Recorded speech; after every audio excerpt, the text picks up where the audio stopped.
Reporter Le Doc, c'est un nouveau numéro du magazine de reportage long format de la rédaction de France 24. On va parler du paludisme, également appelé malaria. La maladie fait près de 500 000 morts par an, principalement en Afrique. La situation est d'autant plus préoccupante que depuis plusieurs années, les parasites développent des résistances aux molécules antipaludiques et les moustiques craignent de moins en moins les insecticides. Aujourd'hui, aucun vaccin n'est disponible et pourtant, on sait depuis très longtemps qu'une plante soigne efficacement la maladie. Cette plante, venue de Chine, qui s'appelle l'artémisia, est pourtant déconseillée par l'OMS et interdite dans un certain nombre de pays. Mais que cache cette interdiction? Peut-être les intérêts financiers des laboratoires pharmaceutiques qui ont fait de la malaria un business. En tout cas, le débat fait rage entre partisans et adversaires de cette médecine naturelle. L'enquête que vous allez découvrir se concentre sur Madagascar, où s'est rendu le réalisateur Bernard Kreutzen.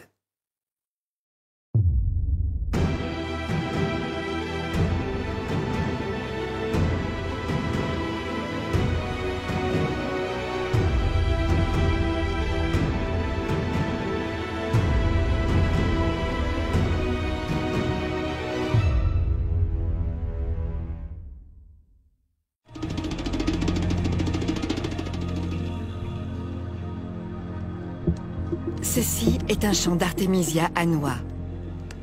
C'est aussi un champ de bataille où se déroule l'un des ultimes combats contre la malaria.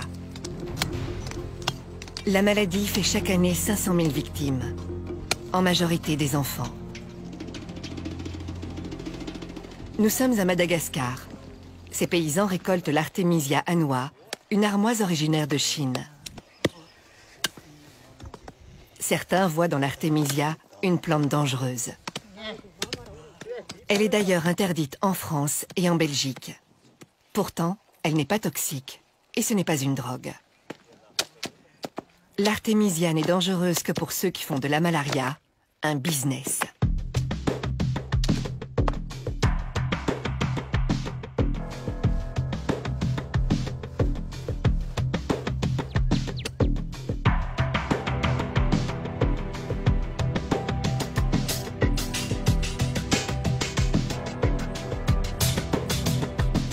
C'est très important, c'est urgent, parce que les populations, chaque année, nous perdons des millions d'enfants. We'll have to have drugs and vaccines and other things to do these eradication. C'est des histoires de pouvoir et d'argent et de territoire, et c'est toujours ça. Ce qui se passe aujourd'hui est véritablement terrifiant. La solution est sous nos pieds. Cette plante est interdite en France. There are so many other anti-malarial compounds in the plant. Un grand dépôt pharmaceutique m'a dit, mais là, monsieur, vous êtes en train de piétiner sur nos business.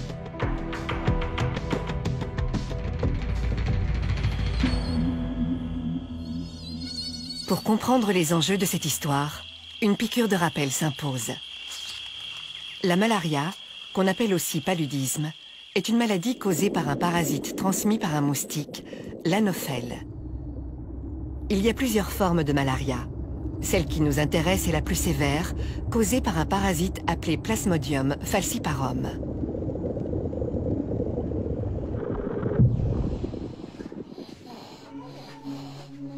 La maladie se manifeste par des fièvres violentes et des sueurs qui peuvent dégénérer en coma, à l'issue fatale. Les enfants sont les principales victimes de la malaria. Dans certaines zones très touchées, un enfant sur 5 en meurt. Depuis la nuit des temps, l'homme fait la guerre à la malaria sur 2 fronts, la lutte contre le parasite et la lutte contre le moustique. Pour combattre l'anophèle, on a surtout utilisé des insecticides, comme le DDT, qui a débarrassé les pays industrialisés de la maladie. En 1964, il n'y a plus de malaria en Europe. Les hommes se protègent aussi des piqûres en se réfugiant sous des moustiquaires. Depuis la fin des années 80, certaines sont imprégnées d'insecticides à effet longue durée. Recommandées par l'Organisation mondiale de la santé, l'OMS, elles sont souvent distribuées gratuitement. Parallèlement à la lutte contre le moustique, s'est organisée la lutte contre le parasite. L'écorce d'un arbre offre la première substance naturelle anti-malaria, la quinine.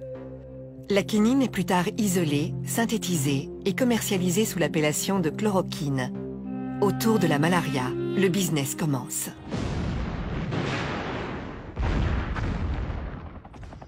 C'est la guerre du Vietnam qui va révéler l'existence d'un traitement alternatif. Les soldats américains prennent de la chloroquine pour se protéger de la malaria.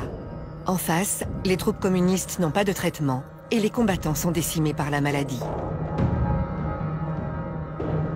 Le dirigeant communiste Ho Chi Minh fait alors appel au grand frère chinois qui propose de lui envoyer une plante médicinale connue depuis des siècles en Chine, le Tsing-Hao, nom scientifique Artemisia annua.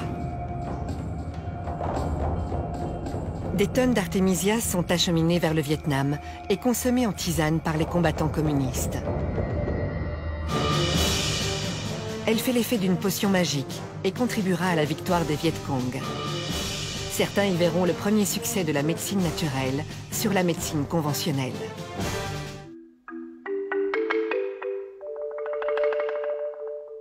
Les Chinois lancent le projet 523, une vaste recherche qui vise à isoler les principes actifs des plantes médicinales, dont l'artémisia. Étrangement, les Occidentaux ne vont pas s'intéresser à cette plante. L'Organisation mondiale de la santé continue à recommander la chloroquine et autres dérivés. L'OMS estime que la chloroquine a fait reculer la maladie partout dans le monde. Mais son administration massive a aussi généré des résistances. Dans les années 70, on a vu l'émergence de la résistance à la chloroquine en Asie du Sud-Est et peu de temps après, on a vu l'émergence de la résistance en Amérique du Sud. Cette résistance a commencé à s'étendre de l'Asie du Sud-Est et elle a atteint l'Afrique à la fin des années 70, début des années 80. Le Colombien Germán Velázquez était directeur à l'OMS à cette époque. En ce qui concerne la malaria, la OMS n'a pas pris action vite au moment où on a commencé à avoir la résistance à la chloroquine. Et donc, les produits qui sont venus après à remplacer la chloroquine ont arrivé parfois très tard. Début des années 80, la malaria recommence à tuer en masse. Cette situation catastrophique va précipiter le retour en grâce de l'Artemisia annua. Le projet 523 des Chinois a abouti à l'isolement d'une molécule baptisée artémisinine, censée être l'unique principe actif de l'Artemisia annua. Au début des années 2000, les médicaments chinois à l'artémisinine commencent à circuler en Afrique.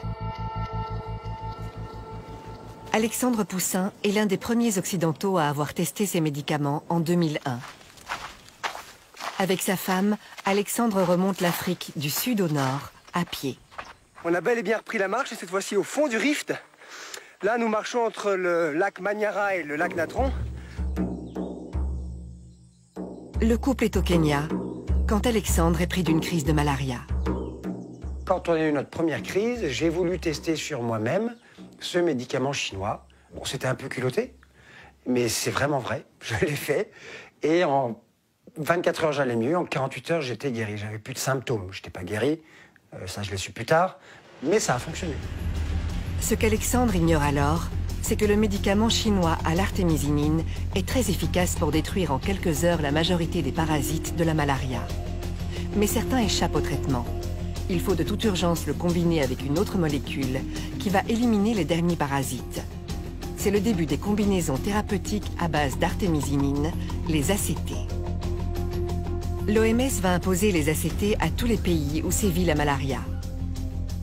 Le marché explose, avec pour conséquence une pénurie de la matière première, l'Artemisia annua.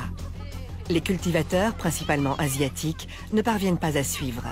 Le prix d'achat de l'Artemisia atteint des sommets en 2005.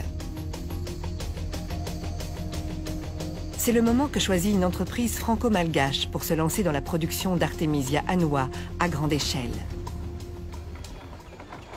Le business model de l'entreprise est simple. Elle prodigue des conseils aux paysans locaux pour qu'ils commencent à cultiver la plante, en leur promettant de racheter leur production à un prix fixé d'avance.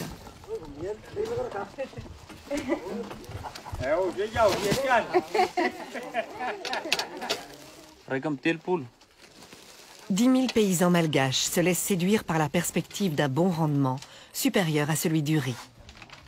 En une saison, un cultivateur peut gagner jusqu'à 700 € cash. C'est une aubaine dans ce pays où une grande majorité de paysans disposent de moins d'1 euro par jour. L'odeur de l'artémisia séchée parfume désormais les villages malgaches. Mais il s'agit d'une culture d'exportation pour produire des médicaments, et non pour soigner directement la population de Madagascar avec la plante. Quelques paysannes ont bien compris l'intérêt d'un circuit court. Si on a la malaria, dès qu'on a de la fièvre, on ajoute une petite pincée d'artémisia et on le boit, et la fièvre disparaît. En 2001, Alexandre Poussin accomplit toujours son Africa Trek. On se souvient qu'il avait été soigné par un médicament chinois à l'artémisinine. Soigné, mais pas guéri. Il fait une nouvelle crise de malaria en Éthiopie. J'ai eu le falciparum, le neuropalu, et là on n'avait pas le traitement chinois. J'avais des signes aigus d'un paludisme qui aurait pu m'emporter. Ça faisait 3 jours que je l'avais, on est arrivé un peu en perdition dans ce dispensaire, et on m'a administré de la tisane d'artémisia. La même plante, mais pas sous forme de gélules ou de comprimés faits par un laboratoire, la plante en tisane. Et j'ai bu 3 litres de cette tisane en une journée. Et le soir même, j'allais beaucoup mieux, je me levais. Et le lendemain soir, j'avais plus de symptômes. Je n'étais plus malade. Et à ce jour, 15 ans après, j'ai toujours pas eu de rechute. J'ai le palu, mais il n'est jamais revenu. Et je ne me suis jamais soigné donc avec une thérapie occidentale. Relaté dans son livre vendu à plus de 400 000 exemplaires, cet épisode va intéresser des médecins, des herboristes, des humanitaires. Mais ils vont se heurter au dogme.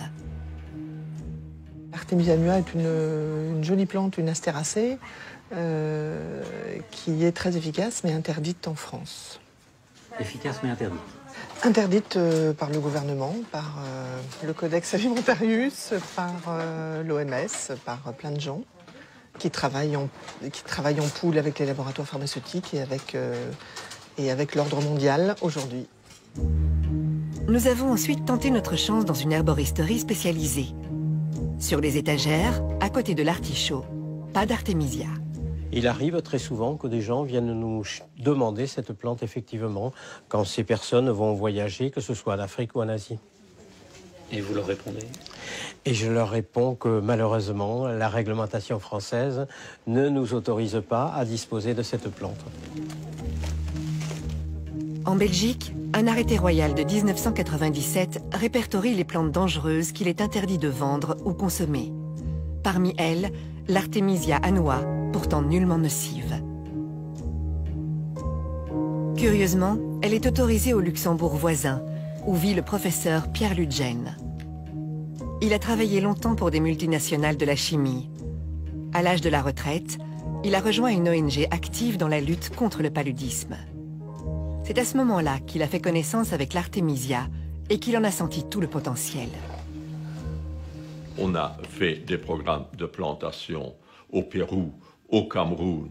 On a lancé des bourses avec des Sénégalais et des Péruviens, tout ça financé par notre ministère de la Coopération et par le Fonds national de la Recherche. Très bien, jusqu'au jour où on a eu un choc. Voilà que, on le sait maintenant, les délégués de l'OMS, de Big Pharma et de l'Institut des maladies tropicales d'Anvers ont rendu visite à notre ministère de la Coopération pour lui dire qu'il finançait des activités qui n'étaient pas de son ressort, que les maladies, c'était du ressort des sociétés pharmaceutiques et de Big Pharma. Et il s'est incliné et nous, du jour au lendemain, on nous a coupé tous les fonds. Un brin candide, Pierre Ludgen pense pouvoir convaincre l'OMS de changer d'avis. En 2012, il obtient un rendez-vous au siège de l'organisation à Genève. L'accueil est courtois, sans plus. Un mois plus tard, l'OMS publie sur son site une sévère mise en garde. l'OMS ne recommande pas l'utilisation des extraits d'Artemisia annua sous n'importe quelle forme, y compris la tisane, pour le traitement ou la prévention de la malaria. Pour Pierre Ludgen, c'est un véritable camouflet. Et on a dit non. On n'a pas le droit d'interdire de guérir des gens avec une herbe médicinale. C'est contre les traditions, c'est contre le bon sens. On a relancé les activités avec des plantations et ça a très bien démarré.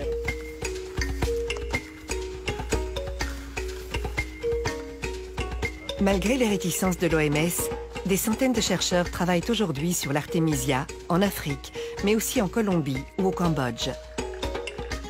Le soleil du Sénégal lui réussit particulièrement bien. Les scientifiques sont de plus en plus nombreux à s'investir dans la recherche sur l'artémisia parce qu'ils sont convaincus de l'efficacité de la plante pour soigner la malaria. Tous se demandent ce qui justifie la méfiance de l'establishment médical à l'égard de l'artémisia annua. L'argument le plus souvent invoqué est le sacro-saint principe de précaution. Tant qu'on ne connaît pas toutes les propriétés de la plante, il faut s'abstenir de l'utiliser. Mais ce principe de précaution est-il aussi strictement appliqué aux produits des firmes pharmaceutiques?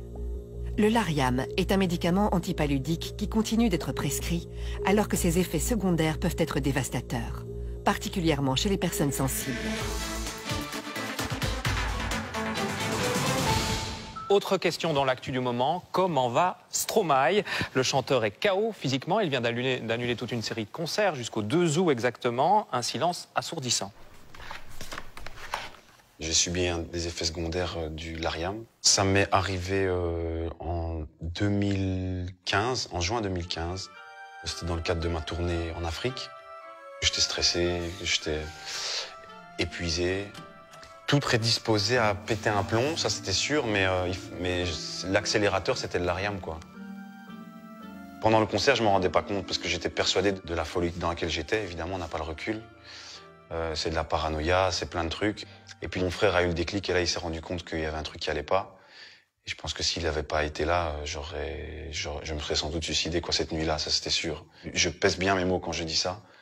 Et s'il n'avait pas été là, je pense pas que je pourrais vous parler aujourd'hui. La star belge n'est pas la seule à avoir souffert du Lariam, dont le nom générique est mefloquine.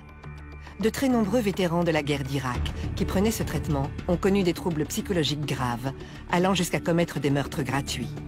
Plusieurs associations veulent interdire la molécule. Malgré des effets secondaires redoutables et des procès dans plusieurs pays, la mefloquine figure encore sur la liste des médicaments essentiels recommandés par l'OMS. Dans le même temps, l'organisation refuse de reconnaître les vertus thérapeutiques de l'artémisia annua, pourtant inoffensive. 2 poids, 2 mesures. Cette inertie des institutions et ce désintérêt de l'industrie pharmaceutique pour une maladie de pauvres va amener plusieurs âmes charitables à prendre les choses en main. À Paris, nous avons rencontré le docteur Lucille Cornet-Vernet, une orthodontiste très impliquée dans la promotion de l'artémisia et amie d'Alexandre Poussin. Alexandre nous a reparlé en fait de sa guérison par la tisane d'artémisia en Afrique lors de son périple et là je me suis rendu compte que c'était une histoire qui était vraiment vraie. C'est-à-dire que cette tisane d'artémisia annua soigne vraiment le palu et aujourd'hui le problème principal qu'il y a c'est que il n'y a rien dans ce monde, en fait, aucune institution qui est capable de faire les études et puis ensuite de diffuser cette thérapeutique par une plante. Et tout a démarré en fait de là. On s'est dit chiche, on monte une association pour pouvoir développer en fait la culture de l'artémisia en Afrique. Des dizaines d'associations similaires se créent partout en Europe afin de promouvoir l'artémisia. Ces initiatives sont la cible de critiques parfois virulentes de la part de ceux qui défendent le principe de précaution. En 2012, le célèbre Institut de médecine tropicale d'Anvers prend position contre l'utilisation de l'artémisia annua.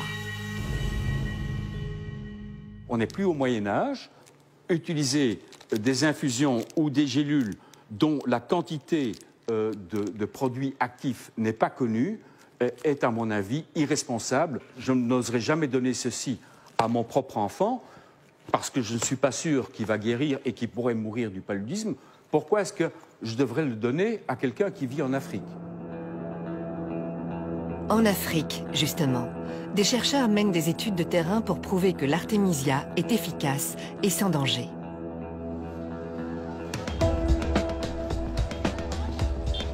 Nous sommes à Kindu, sur le fleuve Congo, dans la province du Maniema. Le docteur Jérôme Munyangi est un jeune chercheur congolais qui prend des risques.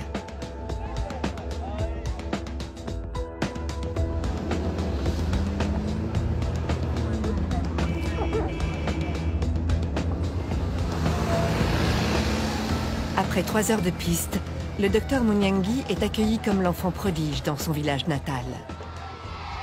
Artemisia! Artemisia!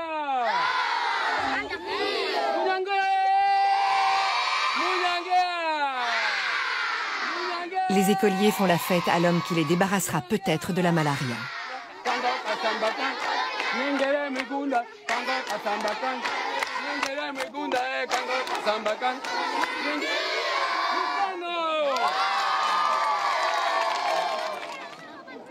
Le parcours du docteur Jérôme Munyangi est emblématique des difficultés rencontrées par les Africains qui défendent une médecine adaptée aux conditions du continent.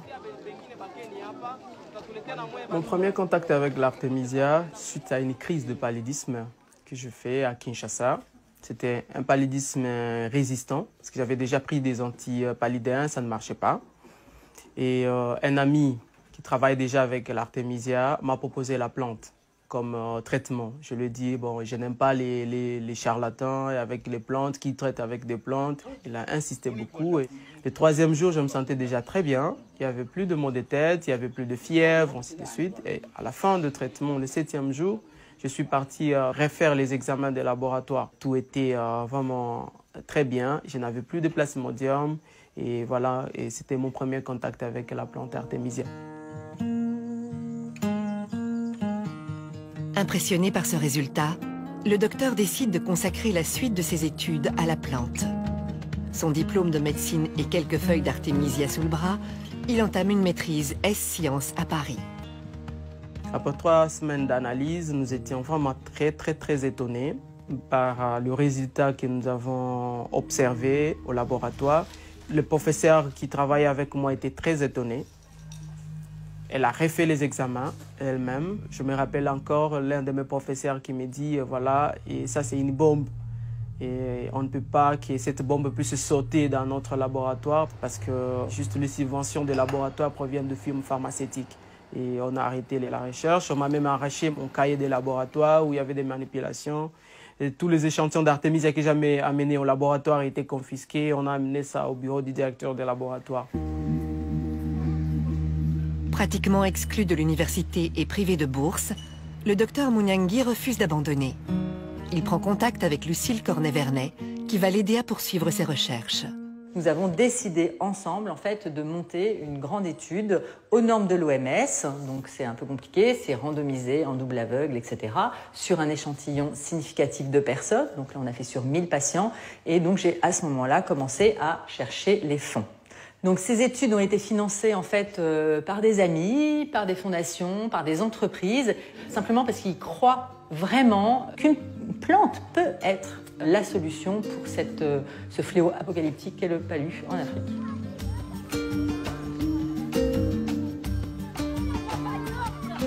Une fois le financement acquis, le docteur débute l'étude au Maniema.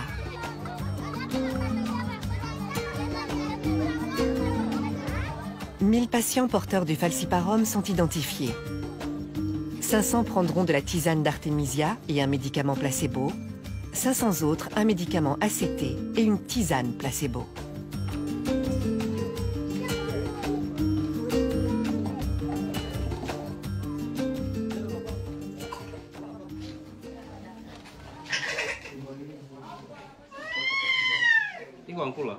Le docteur Michel Idumbo est l'investigateur principal de l'étude.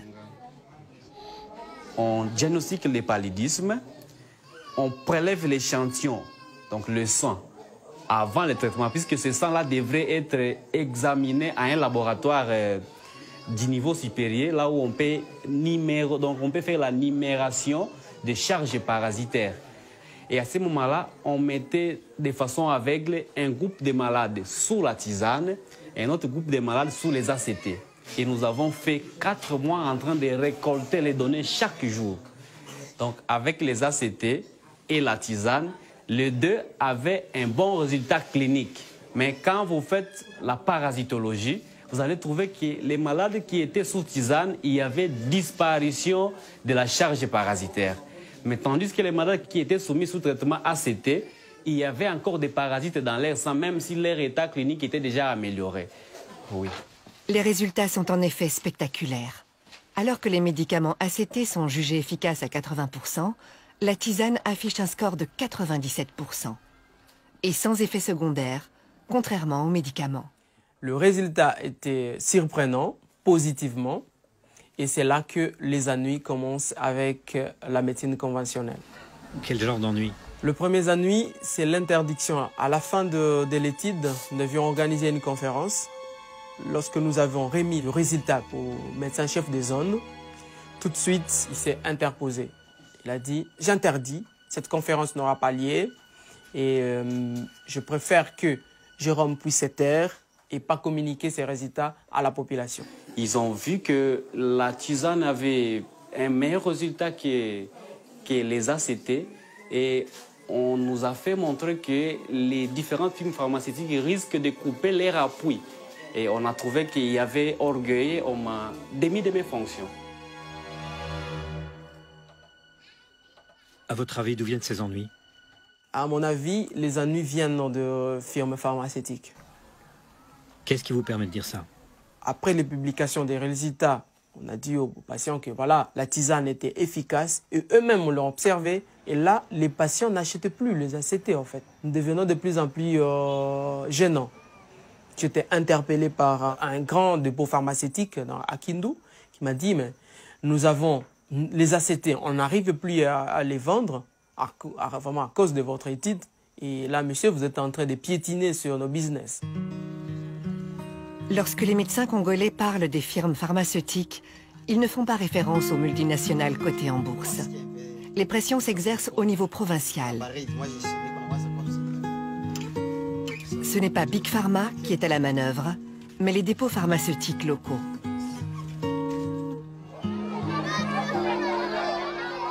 Après l'étude, les villageois adoptent la tisane dont ils ont été les cobayes. J'avais souvent la malaria avant. Mais depuis que j'ai participé à l'étude, je n'ai plus eu la malaria.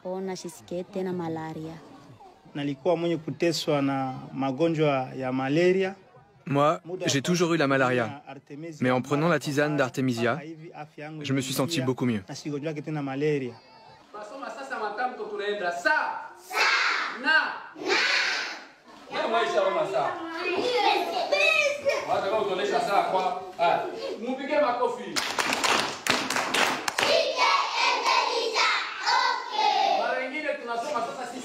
En 2016, à l'école du village, une autre expérience a été menée pendant 6 mois. Les enfants boivent la tisane d'Artemisia 2 fois par semaine, à titre préventif. Aucun écolier n'a attrapé la malaria durant cette période. Pour qu'elle soit validée, il faudrait étendre la recherche à des milliers d'écoliers. En attendant, l'instituteur est absolument enthousiaste. La situation de prendre l'Artemisia est pour nous une situation très favorable et rentable pour notre vie et pour la vie de nos élèves.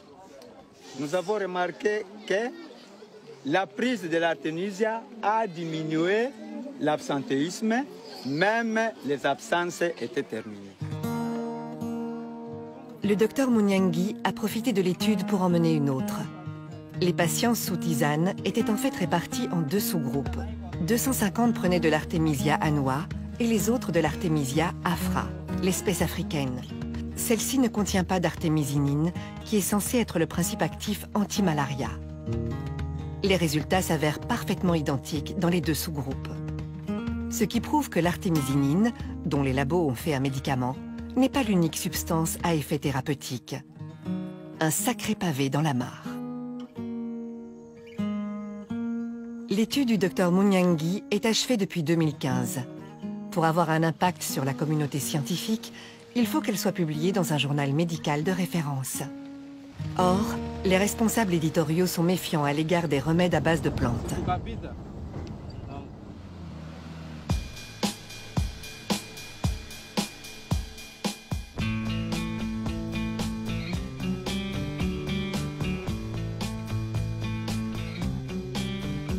Les Africains ne sont pourtant pas les seuls à révéler les vertus de l'artémisia.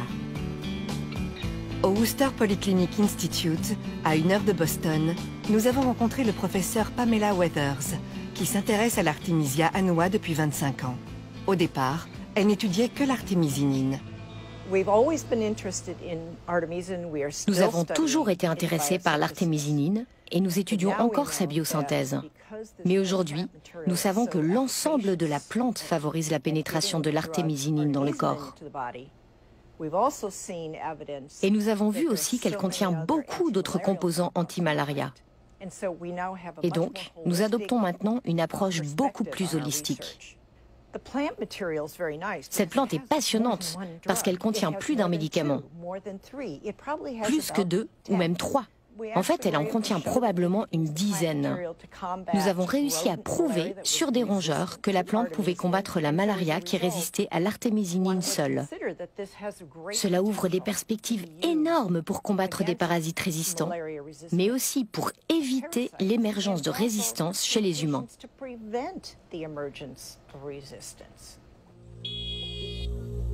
La question de la résistance divise les deux camps qui s'affrontent aujourd'hui, pour ou contre l'artémisia. Les sceptiques pensent que l'utilisation de la tisane à grande échelle pourrait générer des résistances, préjudiciables à l'efficacité des médicaments ACT. Pour les pro-artémisia, cet argument ne tient pas. Cela fait 2000 ans que la tisane est utilisée en Chine sans qu'aucune résistance ne soit apparue. Ce que la science ne parvient pas encore à démontrer, l'histoire l'a déjà mis en évidence. Et si la réponse était dans la nature ? L'artémisia annua et sa cousine africaine sont en fait des polythérapies. C'est la combinaison de leurs différents composants qui donne aux plantes leur pouvoir thérapeutique. Il faut donc les utiliser en totum, en entier, et non essayer d'en isoler un seul principe actif. L'OMS apparaît aujourd'hui comme le principal frein à la diffusion de l'artémisia annua. Officiellement, à cause du principe de précaution, mais peut-être aussi pour des raisons politiques et financières. Il y a exactement 25 ans, le budget de la OMS, plus de 50% étaient les contributions publiques obligatoires des pays membres de la OMS. Aujourd'hui, une vingtaine d'années après, il y a seulement les 18 ou 20% de contributions publiques, de telle façon que le secteur privé, fondations comme la Fondation Bill et Melinda Gates, ont pris le contrôle de l'organisation. Les premiers 50 ans d'existence de l'industrie pharmaceutique, on a développé des médicaments qui guérissaient les maladies. Depuis une vingtaine d'années, l'industrie pharmaceutique produit des médicaments pour traiter les maladies, des traitements mais pas pour guérir. Peut-être parce que c'est beaucoup plus rentable d'avoir un malade qui est un client. L'objectif est d'abord des profits avant des intérêts de santé publique. En juin 2016, Bill Gates faisait une déclaration solennelle. Sa fondation s'engageait à éradiquer la malaria de la surface du globe en une génération. Il va nous falloir des médicaments et des vaccins pour mener à bien cette éradication d'ici à 2040. Cette déclaration a été faite conjointement avec celui qui était alors le ministre britannique des Finances. On aurait imaginé que le ministre de la Santé soit plutôt concerné par une maladie, mais c'est bien de finances qu'il s'agit. Car pour éradiquer la malaria, la Fondation Gates promet d'investir 4 milliards d'euros. Nous avons contacté la Fédération internationale des fabricants de médicaments pour lui demander sa position sur l'artémisia.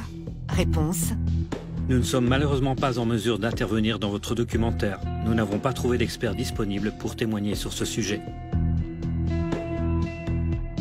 Nous avons également insisté pour connaître la position actuelle de l'OMS vis-à-vis de la plante qu'elle avait déconseillée en 2012. Nous avons reçu cette réponse laconique. nous ne pourrons pas répondre à vos questions concernant la médecine alternative. Décidément, l'artémisia n'est pas prête de pousser dans les jardins de l'OMS à Genève. Partout ailleurs, elle continue de se propager.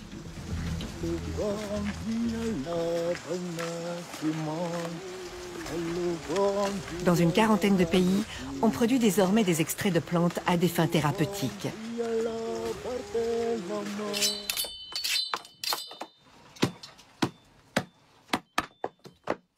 La filière de l'artémisia n'est pas seulement bénéfique pour la santé, elle l'est aussi pour l'emploi. Ce sont des dizaines d'hommes et de femmes qui ont trouvé du travail dans un nouveau secteur.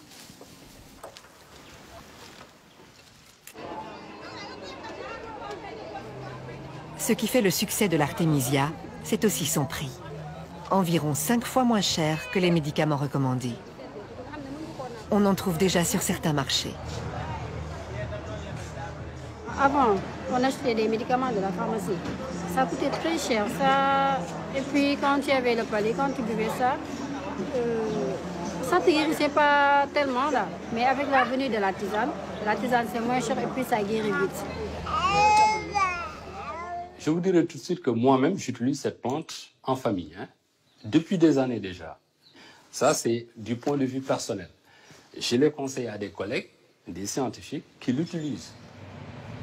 Le professeur Diallo étudie l'artémisia depuis une dizaine d'années dans son laboratoire de bactériologie-virologie à l'université de Dakar. Depuis un certain moment, nous travaillons pour voir l'activité de l'artémisia afra et nous pensons que c'est une piste qui est assez prometteuse.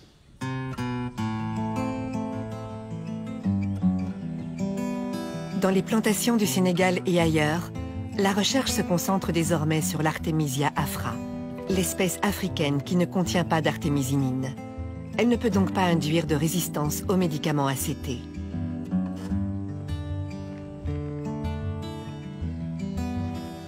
L'afra est connue sur le continent africain depuis des siècles, de sorte qu'elle est spontanément reconnue comme plante médicinale. Et puis, elle est plus facile à cultiver que la noix. Mon rêve, en fait, dans cette histoire, c'est que chaque famille africaine puisse avoir un plant d'artémisia afra, qui est donc vivace, c'est un buisson, et ils se coupent de l'artémisia pour faire de la tisane un jour sur deux. Ils n'auront pas le palu, et ça sera terminé, cette histoire. Les acteurs de terrain sont persuadés que l'artémisia finira par s'imposer, non pas contre l'avis des tenants de la médecine conventionnelle, mais avec leur assentiment. La publication des essais cliniques obligera bientôt l'OMS à revoir sa copie. Alors, l'omerta cessera. L'Afrique a besoin des insoumis, les insoumis de la recherche. Ce qui me passionne dans tout ça, c'est de ne pas voir mes frères africains décédés de pathologies qui peuvent trouver des solutions, que d'attendre toujours que les médicaments soient fabriqués en Europe et que les médicaments viennent de l'Inde. Nous pouvons nous-mêmes, ici sur place, trouver des solutions, guérir nos frères avec des plantes qui peuvent être cultivées sur place.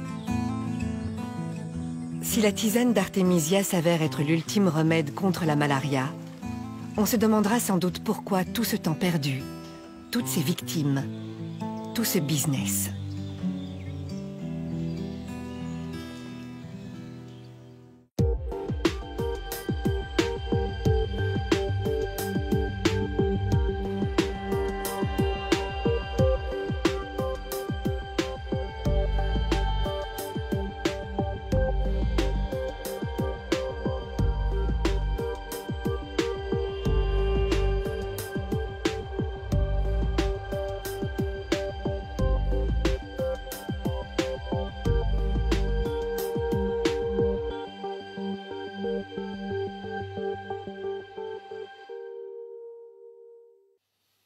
Reporter Le Doc, c'est fini pour aujourd'hui. On se retrouve la semaine prochaine pour un nouveau numéro de Reporter sur France 24.